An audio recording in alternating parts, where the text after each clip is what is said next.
Lecture du livre de Joël, chapitre 1. La parole de l'Éternel qui fut adressée à Joël, fils de Pétuel. Écoutez ceci, vieillards. Prêtez l'oreille, vous tous habitants du pays. Rien de pareil est-il arrivé de votre temps ou du temps de vos pères? Racontez-le à vos enfants, et que vos enfants le racontent à leurs enfants, et leurs enfants à la génération qui suivra. Ce qu'a laissé le gazam, la sauterelle l'a dévoré. Ce qu'a laissé la sauterelle, le gélec l'a dévoré. Ce qu'a laissé le gélec, le hasil l'a dévoré. Réveillez-vous, ivrognes, et pleurez. Vous tous, buveurs de vin, gémissez, parce que le mou vous est enlevé de la bouche. Car un peuple est venu fondre sur mon pays, puissant et innombrable. Il a les dents d'un lion, les mâchoires d'une lionne. Il a dévasté ma vigne, il a mis en morceaux mon figuier, il l'a dépouillé, abattu, les rameaux de la vigne ont blanchi. Lamente-toi comme la vierge qui se revêt d'un sac pour pleurer l'ami de sa jeunesse.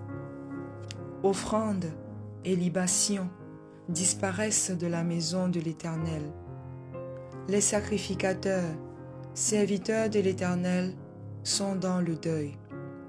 Les champs sont ravagés, la terre est attristée, car les blés sont détruits, le mou est tari, l'huile est desséchée, les laboureurs sont consternés, les vignerons gémissent à cause du froment et de l'orge, parce que la moisson des champs est perdue.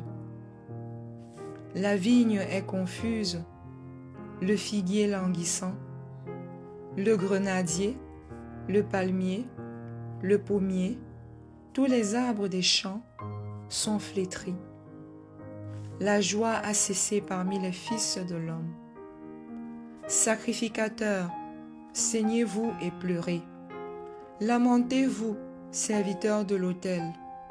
Venez, passez la nuit revêtus de sacs, serviteurs de mon Dieu. Car offrandes et libations ont disparu de la maison de votre Dieu. Publiez un jeûne, une convocation solennelle. Assemblez les vieillards, tous les habitants du pays, dans la maison de l'Éternel, votre Dieu, et criez à l'Éternel. Ah, quel jour!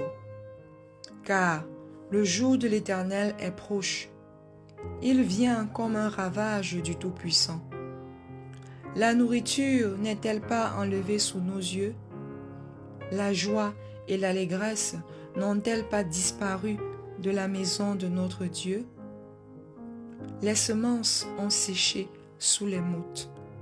Les greniers sont vides. Les magasins sont en ruine, car il n'y a point de blé. Comme les bêtes gémissent, les troupeaux de bœufs sont consternés, parce qu'ils sont sans pâturage.